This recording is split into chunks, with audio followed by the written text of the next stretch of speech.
Hello നമസ്കാരം, welcome to പഠിപ്പുര. എൻ്റെ പേര് റിൻഡു സെബാസ്റ്റ്യൻ. അപ്പോൾ ഇന്ന് നമ്മൾ വീണ്ടും LDCയുടെ PYQ CTS ആയിട്ട് വന്നിരിക്കുകയാണ്. ഇംഗ്ലീഷ് നമ്മൾ ഇതുവരെയുള്ള 6 വീഡിയോസ് ചെയ്തിട്ടുണ്ട്, PYQs ഒക്കെ ഡിസ്കസ് ചെയ്തിട്ടുണ്ട്. അപ്പോൾ ഇന്ന് ഞാൻ വന്നിരിക്കുന്നത് വിമൻ ഫയർ ആൻഡ് റെസ്ക്യൂ ഓഫീസറിൻ്റെ 2024 ഈ കഴിഞ്ഞ ഇടയ്ക്ക് നടന്ന എക്സാമിൻ്റെ ക്വസ്റ്റ്യൻ പേപ്പറുമായിട്ടാണ് കേട്ടോ.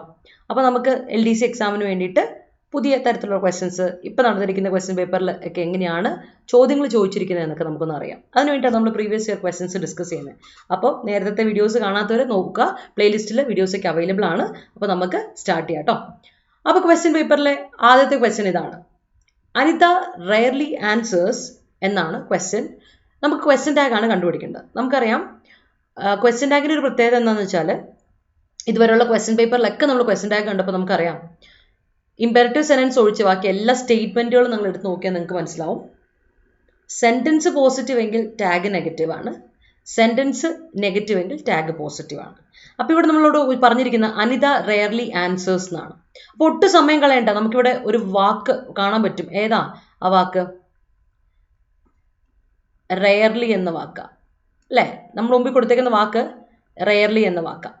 ഈ റെയർലി എന്ന വാക്കിന് നെഗറ്റീവ് മീനിങ് ആണ്, നമുക്കറിയാം അല്ലേ? റെയർലി എന്ന വാക്കിന് നെഗറ്റീവ് മീനിങ് ആണ്. അപ്പം നെഗറ്റീവ് മീനിങ് വാക്കാണ് വന്നിരിക്കുന്നതെങ്കിൽ നമ്മൾ ടാഗ് എന്ത് കൊടുക്കണം? പോസിറ്റീവ് ടാഗ് കൊടുക്കണം. അങ്ങനെയാണല്ലോ വേണ്ടത്. അപ്പോൾ നമുക്ക് പോസിറ്റീവ് ടാഗുള്ള ഏതൊക്കെയുള്ളത്? ഡഷി ഉണ്ട്, ഡിഡ്ഷി ഉണ്ട്. ബാക്കി രണ്ടും കട്ട് ചെയ്ത് കളയാം. ഡിഡിൻറ്റും ഡസിൻറ്റും നമ്മൾ കട്ട് ചെയ്ത് കളഞ്ഞു. Anita rarely answers. ഇനി നമ്മുടെ രണ്ടാമത്തെ പോയിന്റ് എന്താ? ഒന്ന് നമ്മൾ പറഞ്ഞു ടാഗ് നെഗറ്റീവ് ആവുന്ന എപ്പോഴാണ്? സെന്റൻസ് പോസിറ്റീവ് ആകുമ്പോൾ. അല്ലാത്ത പക്ഷം സെന്റൻസ് നെഗറ്റീവ് ആണെങ്കിൽ ടാഗ് പോസിറ്റീവ്. ഈ റെയർലി, ഹാർഡ്ലി, മിയർലി, ബെയർലി എന്നൊക്കെ വാക്കുകൾ വന്നാൽ നമുക്കറിയാം ടാഗ് നെഗറ്റീവ് അല്ല, സെന്റൻസ് നെഗറ്റീവ് ആണ്. ആ നെഗറ്റീവ് സെൻസ് നോട്ടൊക്കെ വരുന്നതൊക്കെ നെവർ ഒക്കെ അതുപോലെയാണ്, സെൽഡം അതുപോലെ തന്നെ. അപ്പോൾ അതുകൊണ്ട് തന്നെ ഇവിടെ നെഗറ്റീവ് വേർഡ് വന്നു, നെഗറ്റീവ് സെന്റൻസ് ആണ്, സെന്റൻസ് പോസിറ്റീവ്, അപ്പോൾ ടാഗ് പോസിറ്റീവ്. ഇനി രണ്ടാമത്തെ പോയിന്റ് സെയിം ടെൻസ് ആയിരിക്കണം. ടാഗിനൊരു പ്രത്യേകത ഉണ്ടല്ലേ, ടെൻസിനും സ്റ്റേറ്റ്മെന്റിനും സെയിം ടെൻസ്, ടെൻസ് മാറുന്നില്ല. അപ്പോൾ നമുക്കറിയാം ആൻസേഴ്സ് ആണ് സിമ്പിൾ പ്രസന്റ് ടെൻസ് ആണ്, സിമ്പിൾ പ്രസന്റ് ആണ് അല്ലേ? ടെൻസ് സിമ്പിൾ പ്രസന്റ് ആണ്. അപ്പോൾ ആൻസർ ഏതാ? ഡസ് ഷി എന്നുള്ളത് ആൻസർ വരും. Does she. Anita rarely answers, അതിൻ്റെ അർത്ഥം, ആ ചോദ്യത്തിൻ്റെ അർത്ഥം എന്താ? അനിത ഡസ് നോട്ട് ആൻസർ എന്ന് വരും. അപ്പോൾ ഡസ് ഷി എന്ന് വരും. അതാണ് ഇവിടുത്തെ കറക്റ്റ് ആൻസർ. ക്ലിയർ ആണല്ലോ? അടുത്ത ക്വസ്റ്റ്യൻ നോക്കി. If I dash the project head I could have made you as my secretary. Has been ഉണ്ട്, വാസ് ഉണ്ട്, ഹാവ് ബീൻ ഉണ്ട്, ഹാഡ് ബീൻ ഉണ്ട്. ഈ ക്വസ്റ്റ്യനിലെ നമ്മൾ ശ്രദ്ധിക്കേണ്ട പോയിന്റ് എന്താണെന്ന് വെച്ചാൽ ഈ ക്വസ്റ്റ്യൻ ഒരു കണ്ടീഷണൽ സെന്റൻസ് ആണ് എന്ന് മനസ്സിലാക്കുക. കാര്യം ഇഫ് വെച്ച് തുടങ്ങിയിരിക്കുന്നത്, മാത്രമല്ല കോമ കഴിഞ്ഞിട്ട് I could have made U എന്ന് കൊടുത്തിട്ടുണ്ട് അല്ലേ? I could have made U എന്ന് കൊടുക്കാൻ കാരണം എന്താ? എനിക്ക് നിന്നെ സെക്രട്ടറി ആക്കാൻ സാധിക്കുമായിരുന്നു എന്ന് പറയുമ്പോൾ തന്നെ കുഡ് ഹാവ്. ശ്രദ്ധിക്കണം, ഇവിടെ നമ്മൾ കൊടുത്തേക്കുന്നത് കുഡ് ഹാവ് V3 ആണ്. അതൊരു ഇമ്പോർട്ടൻറ്റ് പോയിന്റ്, നമ്മൾ ശ്രദ്ധിക്കേണ്ട ഒരു പോയിന്റാണ്. കുഡ് ഹാവ് എന്ന് പറയുമ്പോൾ അതാ കുഡ് ഹാവ് V3 വരുന്ന എപ്പോഴാ? ഏത് കേസിലാണ് നമ്മൾ കുഡ് ഹാവ് V3 കൊടുക്കുന്നത്? തേർഡ് കണ്ടീഷനിൽ അല്ലേ? തേർഡ് കണ്ടീഷനിൽ വുഡ് ഹാവ് V3 അല്ലെങ്കിൽ കുഡ് ഹാവ് V3 വന്നാൽ നമുക്കറിയാം അത് തേർഡ് കണ്ടീഷണൽ ആണ് എന്ന് മനസ്സിലാക്കുക. തന്നെ എഴുതാം.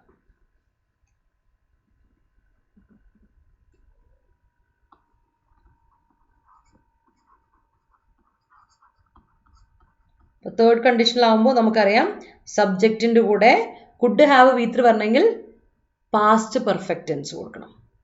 ഇഫിൻ്റെ കൂടെ പാസ്റ്റ് പെർഫെക്റ്റ് കൊടുക്കണം. പാസ്റ്റ് പെർഫെക്റ്റിൽ ഏതൊക്കെയാണ് ഉള്ളത്? വോസ് പറ്റില്ല, ഹാസ് ബീൻ പാസ്റ്റ് പെർഫെക്റ്റ് അല്ല, പ്രസന്റ് പെർഫെക്റ്റാണ്. അപ്പോൾ അത് പോയി. ഹാവ് ബീനും ഉണ്ട്, ഹാഡ് ബീനും ഉണ്ട്. നമ്മൾ ഏത് കൊടുക്കും? ഹാവ് ബീനും പ്രസന്റ് പെർഫെക്റ്റാണ്. അപ്പോൾ പാസ്റ്റ് പെർഫെക്റ്റ് എന്ന് പറയുമ്പോൾ ഹാഡ് പ്ലസ് V3. ഇതാ ഇഫ് ഐ ഹാഡ് ബീൻ, ഞാനായിരുന്നു പ്രൊജക്ട് ഹെഡ് എങ്കിൽ, if I had been the project head I could have made you as my secretary എന്ന് വേണം വരാനായിട്ട്. ക്ലിയർ ആണല്ലോ? ഓക്കെ ആണല്ലോ? അടുത്ത ചോദ്യത്തിലോട്ട് വരാം. അടുത്ത ചോദ്യം ശ്രദ്ധിക്കേണ്ട ചോദ്യമാണ്. ഇവിടെ കൊടുത്തേക്കുന്നത് never dash heard A story എന്നാണ്. നെവർ എന്ന് പറയുന്ന വാക്ക് ഇപ്പം നമ്മൾ കണ്ടു, റെയർലി, ഹാർഡ്ലി, ഞാൻ നേരത്തെ പറഞ്ഞു സെൽഡം പോലെയുള്ള നെഗറ്റീവ് അഡ്വേർബുകൾ സെന്റൻസിൽ വരുമ്പോൾ ആ സെന്റൻസ് നെഗറ്റീവ് ആണ് അല്ലേ? അപ്പം നെവർ വെച്ച് സ്റ്റാർട്ട് ചെയ്യുന്ന സെന്റൻസ് ആകുമ്പോൾ ഇങ്ങനെയുള്ള നെഗറ്റീവ് അഡ്വേർബ് വെച്ച് ഒരു സെന്റൻസ് സ്റ്റാർട്ട് ചെയ്യുവാണെങ്കിൽ ഒന്ന് ശ്രദ്ധിച്ചോണം കേട്ടോ. അത് ഇമ്പോർട്ടൻ്റ് ആയ ഒരു പോയിന്റാണ്.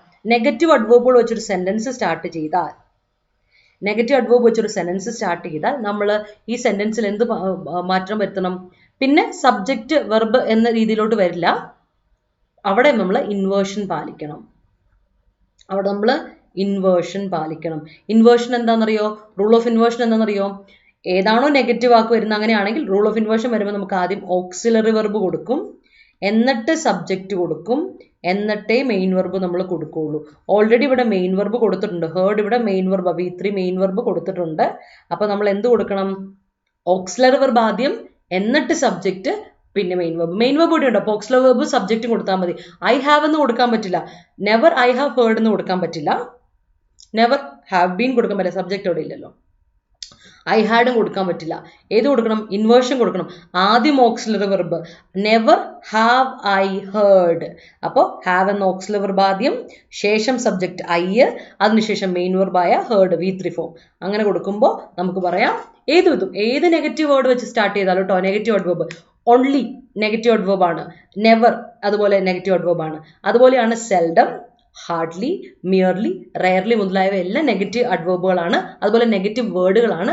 നെഗറ്റീവ് വേർഡ് വെച്ച് സെന്റൻസ് സ്റ്റാർട്ട് ചെയ്ത നോ സൂണർ ദാൻ, അങ്ങനെയുള്ള എല്ലാ നെഗറ്റീവ് വേർഡുകൾ വെച്ച് ഒരു സെന്റൻസിന് സ്റ്റാർട്ടിങ്ങിൽ കൊടുക്കുകയാണെങ്കിൽ നമ്മൾ എപ്പോഴും എന്ത് ചെയ്യണം? റൂൾ ഓഫ് ഇൻവേർഷൻ പാലിക്കണം. ഇൻവേർഷൻ എന്ന് പറഞ്ഞാൽ സാധാരണ സബ്ജക്റ്റ് ആദ്യം, പിന്നെ ഓക്സിലറി വെർബ്, പിന്നെ മെയിൻ വെർബ്, പിന്നെ ഒബ്ജക്റ്റ്, അങ്ങനെയല്ല പോകുന്നത്. അങ്ങനെയല്ല ഇവിടെ വരേണ്ടത്.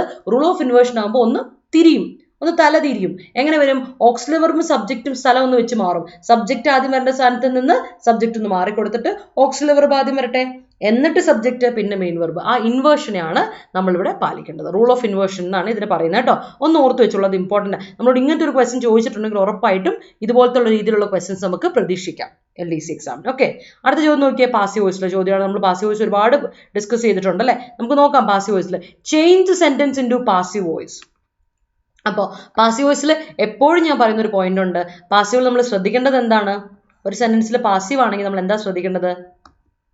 ടെൻസിന് മാറ്റമില്ല അല്ലേ? B+V3 ഫോം വേണം. രണ്ടാമത്തെ കാര്യം എന്താ? സബ്ജക്റ്റ് ഒബ്ജക്റ്റ് ആവുന്നു, ഒബ്ജക്റ്റ് സബ്ജക്റ്റ് ആവുന്നു അല്ലേ? അവർ തമ്മിൽ അങ്ങനെ വരുന്നു, അങ്ങോട്ട് ഉൾട്ട. പിന്നെ അതേപോലെ നമുക്കറിയാവുന്ന ഒരു കാര്യമാണ് നോ ചേഞ്ച് ഇല്ല. എന്തിനൊക്കെയാണ് ചേഞ്ച് ഇല്ലാത്ത? സെന്റൻസിന്റെ ടെൻസിനും അതുപോലെ സെന്റൻസിന്റെ ടൈപ്പിനും, സെന്റൻസ് ടൈപ്പിനും അതുപോലെ തന്നെ ടെൻസിനും ചേഞ്ച് വരുന്നില്ല. അതാണ് പാസീവ് വോയിസിന്റെ ഒരു പ്രത്യേകത. അപ്പൊ നോക്കിയേ, Niharika can solve the crisis. അപ്പൊ ഒരു മോഡൽ ഓക്സിലറി വെർബ് വന്നിട്ടുണ്ട്, ക്യാൻ വന്നിട്ടുണ്ട്. അപ്പൊ ഏതൊരു മോഡൽ ഓക്സിലറി വെർബ് നമ്മുടെ പാസീവ് വോയിസിന് ആയിട്ട് പാസീവിൽ കൺവേർട്ട് ചെയ്യാൻ വേണ്ടി വരികയാണെങ്കിൽ ഓർത്താൽ മതി, ആ മോഡൽ ഓക്സിലറി വെർബ് അതുപോലെ തന്നെ വരുന്നു. അതിന്റെ കൂടെ B+V3 ഫോം വരണം അല്ലേ? ക്യാൻ ഉണ്ടെങ്കിൽ അതിൻ്റെ കൂടെ ഒരു സോൾവ് എന്നുള്ളതിന് പകരം B+V3, ക്യാൻ ബി സോൾവ്ഡ്. അപ്പോൾ the crisis can be solved. Can അതുപോലെ തന്നെ വരും. സോൾവ്ഡ് എന്ന വെർബിന് മുമ്പ് അല്ലെ സോൾവ് എന്തുകൊണ്ടും ബി സോൾവ്ഡ് എന്ന് മാത്രം വരും. അത്ര വ്യത്യാസമുള്ളൂ. അപ്പോൾ ബീൻ എന്ന് വരാൻ പറ്റില്ല ഇവിടെ. അതുപോലെ ഈ സോൾവ്ഡ്, ക്യാൻ നിർബന്ധമായിട്ട് വേണം. ക്യാനുള്ള രണ്ടെണ്ണേ ഉള്ളൂ.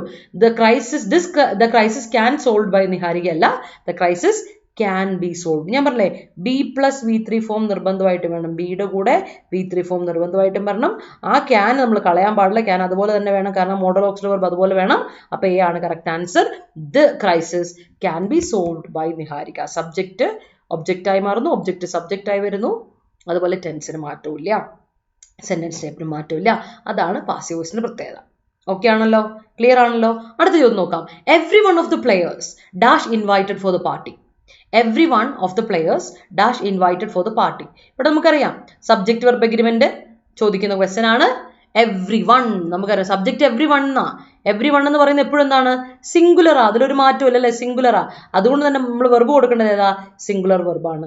അപ്പൊ ഹാവ് കട്ട് ചെയ്ത് കളഞ്ഞു, വെയർ കട്ട് ചെയ്ത് കളഞ്ഞു. പിന്നെ നമുക്ക് രണ്ടേ ഉള്ളൂ. ഹാസ് ഇൻവൈറ്റഡ് ഉണ്ട്, വാസ് ഇൻവൈറ്റഡ് ഉണ്ട്. അവിടെ നമ്മൾ ശ്രദ്ധിക്കേണ്ടത് എന്താ? ഇത് ആക്റ്റീവ് വോയിസ് ആണോ പാസീവ് വോയിസ് ആണോ? ആക്റ്റീവ് വോയിസ് ആണ് ഹാസ് കൊടുക്കും, പാസീവ് വോയിസ് ആണ് വോസ് വരാം. എന്തുകൊണ്ടാ? B+V3 ഫോം വരുന്നത് പാസീവ് വോയിസിലും ഹാസിന്റെ കൂടെ V3 വരുന്നത് ആക്റ്റീവ് വോയിസിലും. ഹാസിന്റെ കൂടെ V3 വരാൻ പറ്റൂടെ? ഈ വെർബ് എന്ത് വെർബാം? സകർമ്മക ക്രിയാണ്. ആര് ഇൻവൈറ്റ് ചെയ്തു എന്നാ പറഞ്ഞിരിക്കുന്നേ? ആര് ഇൻവൈറ്റ് ചെയ്തു എന്നാ പറഞ്ഞിട്ടില്ല. ആരെ ഇൻവൈറ്റ് ചെയ്തു എന്ന് പറഞ്ഞേ? എല്ലാവരെയും, എല്ലാ പ്ലെയേഴ്സിനെയും ഇൻവൈറ്റ് അല്ലെ? എല്ലാ പ്ലെയേഴ്സും ഇൻവൈറ്റ് ചെയ്യപ്പെട്ടു ഫോർ ദ പാർട്ടി. ആര് ഇൻവൈറ്റ് ചെയ്തു എന്ന് പറഞ്ഞിട്ടില്ല. അപ്പൊ ഇത് പാസീവ് വോയിസ്. നോക്കിയേ, ആര് ഇൻവൈറ്റ് ചെയ്തു എന്നല്ല പറഞ്ഞേക്കുന്നത്. ഈ സെന്റൻസ് ആക്റ്റീവ് വോയിസ് ആയിരുന്നെങ്കിൽ എങ്ങനെ വന്നേനെ? ഷീ ഇൻവൈറ്റഡ് അല്ലെ ഹീ ഇൻവൈറ്റഡ് അല്ലെ someone invited every one of the players for the party എന്ന് വന്നേനെ. ഹാസ് ഇൻവൈറ്റഡ് എന്നോ അല്ലെങ്കിൽ വെർ ഇൻവൈറ്റഡ് എന്ന് വന്നേനെ. അപ്പോൾ അവിടെ അങ്ങനെ ഒന്നും കൊടുത്തിട്ടില്ല, ആക്റ്റീവ് അല്ല, ആരെ ഇൻവൈറ്റ് ചെയ്തെന്ന് പറഞ്ഞിട്ടില്ല. പക്ഷെ ഒബ്ജക്റ്റ് ഇവിടെ പറഞ്ഞിട്ടുണ്ട്, എല്ലാവരും ഇൻവൈറ്റ് ചെയ്യപ്പെട്ടിട്ടുണ്ട് എന്ന് പറഞ്ഞിട്ടുണ്ട്. അപ്പോൾ പാസീവ് വോയിസ് ഒക്കെ നോക്കണം.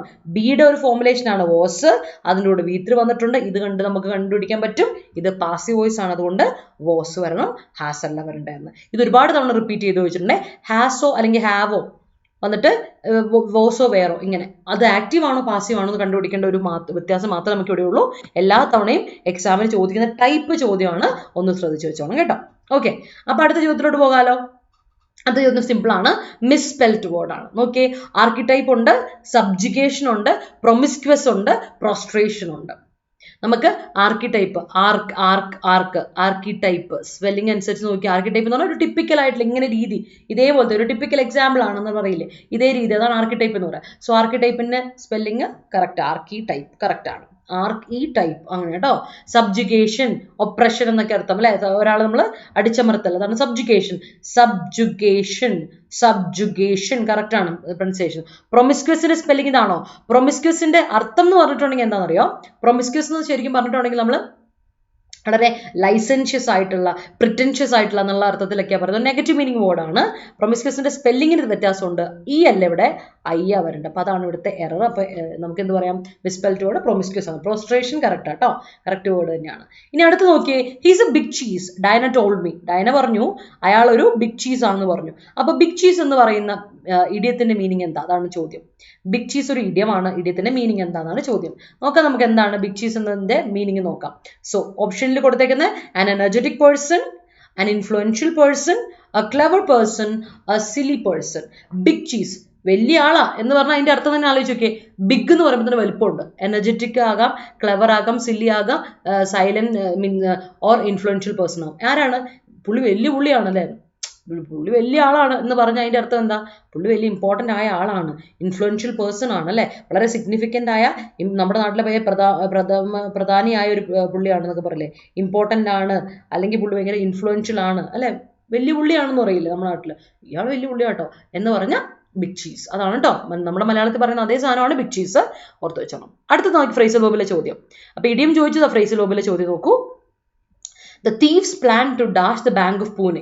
The thieves planned to dash the Bank of Pune. നോക്കണേ, സെറ്റ് അസൈഡ് ഉണ്ട്, ടേക്ക് ആഫ്റ്റർ ഉണ്ട്, മേക്ക് ഔട്ട് ഉണ്ട്, മേക്ക് അവേ വിത്ത് ഉണ്ട്. അപ്പൊ പൂനെയിലെ ബാങ്ക് ഓഫ് പൂനെയിൽ എന്തോ ചെയ്യാൻ വേണ്ടി തീവ്സ് നോക്കി. അപ്പൊ തന്നെ ഇവിടെ നമുക്കൊരു നെഗറ്റീവ് മീനിങ് വന്നിട്ടുണ്ടേ. ആലോചിക്കണം, കള്ളന്മാരാണ് ശ്രമിക്കുന്നത്, കള്ളന്മാരെന്തോ ചെയ്യാനോ ശ്രമിക്കുന്നതാണ്. കാര്യം ഇവിടെ കള്ളന്മാർ എന്തിനാ ബാങ്ക് ഓഫ് പൂനെ എന്തോ ചെയ്യാനാണ് ശ്രമിക്കുന്നത്. അപ്പൊ ഒരിക്കലും സെറ്റ് അസൈഡ് പറയില്ല. സെറ്റ് അസൈഡിന്റെ അർത്ഥം എന്നാ?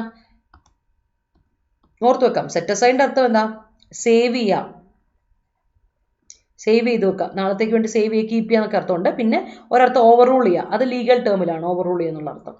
പിന്നെ ടേക്ക് ആഫ്റ്റർ, നമ്മൾ ആരെങ്കിലും ടേക്ക് ആഫ്റ്റർ ചെയ്യുക എന്ന് പറഞ്ഞാൽ റിസംബിൾ ചെയ്യുക, അയാളെ പോലെ സിമിലർ ആയിരിക്കുക, അതാണ് റിസംബിൾ ചെയ്യുക. മേക്ക് ഔട്ട് ചെയ്യാന്ന് പറഞ്ഞിട്ടുണ്ടെങ്കിൽ ഡെസിഫർ ചെയ്യുക, ഒരു കാര്യം നമ്മൾ ഡെസിഫർ ചെയ്യുക, മനസ്സിലാക്കി എടുക്കുക എന്നുള്ള അർത്ഥമാണ്. പിന്നെ കിസ് ചെയ്യാന്നൊരു അർത്ഥം കൂടെ മേക്ക് ഔട്ടിനുണ്ട്. മേക്ക് ഔട്ട് ചെയ്യാന്ന് പറഞ്ഞാൽ കിസ് ചെയ്യുന്ന അർത്ഥം കൂടെ ഉണ്ട്. അപ്പൊ അത് രണ്ടും എന്തായാലും തീവ്സ് കിസ് ചെയ്തു ബാങ്കിനെ ഒന്നും പറയില്ല, അല്ലെങ്കിൽ മനസ്സിലാക്കാന്നും പറയില്ല. എന്ത് ചെയ്യാൻ പറ്റും? ഇവിടെ വേറൊരു മീനിങ് വന്നേക്കുന്നത് ഏതാന്ന് വെച്ചിട്ടുണ്ടെങ്കിൽ make away with, carry something, എന്തെങ്കിലും ഒരു കാര്യം ക്യാരി ചെയ്യുവാണ്, ഇല്ലീഗലായിട്ട്, ഇല്ലിസിറ്റ്ലി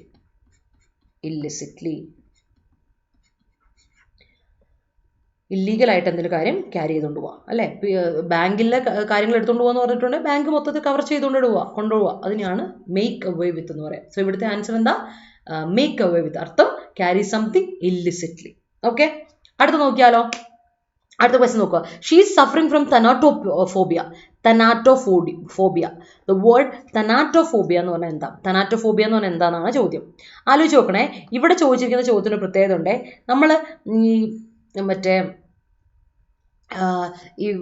സൂപ്പർമാനും അതുപോലെ തന്നെ ക്യാപ്റ്റൻ അമേരിക്ക അങ്ങനെയുള്ള ഇവരുടെ ആ ഒരു സീരീസ്, അവഞ്ചേഴ്സ് ഒക്കെ സീരീസ് കണ്ടിട്ടുണ്ടെങ്കിൽ നമുക്കറിയാം, അവിടുത്തെ വില്ലനായിട്ട് പറയുന്നത് താനോസ് ആണ്. താനോസ് എന്ന് പറഞ്ഞാൽ എന്തായിട്ടാണ് പറയുന്നതെന്ന് അറിയാമോ? ഫിയർ ഓഫ് ഡെത്ത് ആണോ, ഫിയർ ഓഫ് സ്നേക്സ് ആണോ? പുള്ളീനെ പറയുന്നത് എന്താണെന്ന് ഞാൻ പറയാം. ഫിയർ ഓഫ് ഡാർക്ക്നെസ് ആണോ, ഫിയർ ഓഫ് ഹൈറ്റ്സ് ആണോ?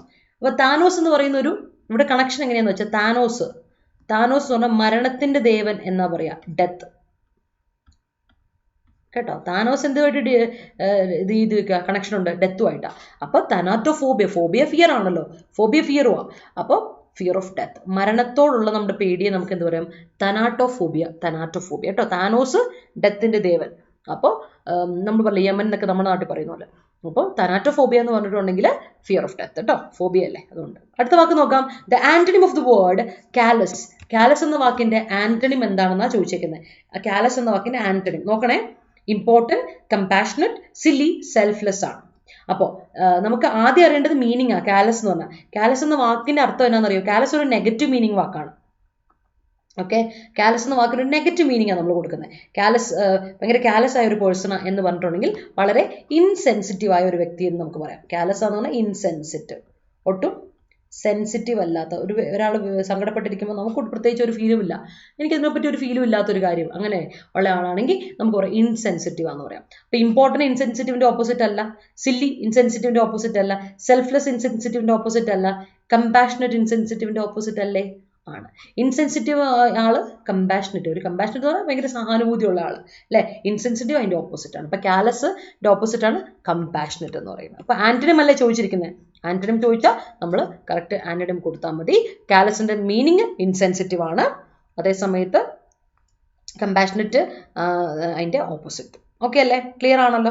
ഓർത്ത് വെക്കുക. ഇതുപോലത്തെ ക്വസ്റ്റ്യൻസ് നമുക്ക് അടുത്ത വീഡിയോയിൽ അടുത്ത ഒരു ക്വസ്റ്റ്യൻ പേപ്പറുമായിട്ട് വരാം. അപ്പോൾ വീഡിയോ ഇഷ്ടപ്പെട്ടെങ്കിൽ ലൈക്ക് ഇടാൻ മറക്കണ്ട, മറ്റുള്ളവർക്ക് ഷെയർ ചെയ്ത് കൊടുക്കാൻ മറക്കണ്ട. അതുപോലെ തന്നെ നിങ്ങൾക്ക് ചാനൽ ആദ്യമായിട്ടാണ് കാണുന്നതെങ്കിൽ ചാനൽ സബ്സ്ക്രൈബ് ചെയ്യുക, ബെല്ലൈക്കൻ ക്ലിക്ക് ചെയ്യുക, പ്ലേലിസ്റ്റ് നോക്കാൻ മറക്കണ്ട കേട്ടോ. നമ്മളിത് 7ാമത്തെ വീഡിയോ ആണ്. 6 വീഡിയോ PYQ നമ്മൾ ഓൾറെഡി ചെയ്ത് കഴിഞ്ഞു. അപ്പോൾ ഇനിയും ഇതുപോലത്തെ സെഷനുമായിട്ട് വരുന്നവരെ thank you so much. Stay in touch. By.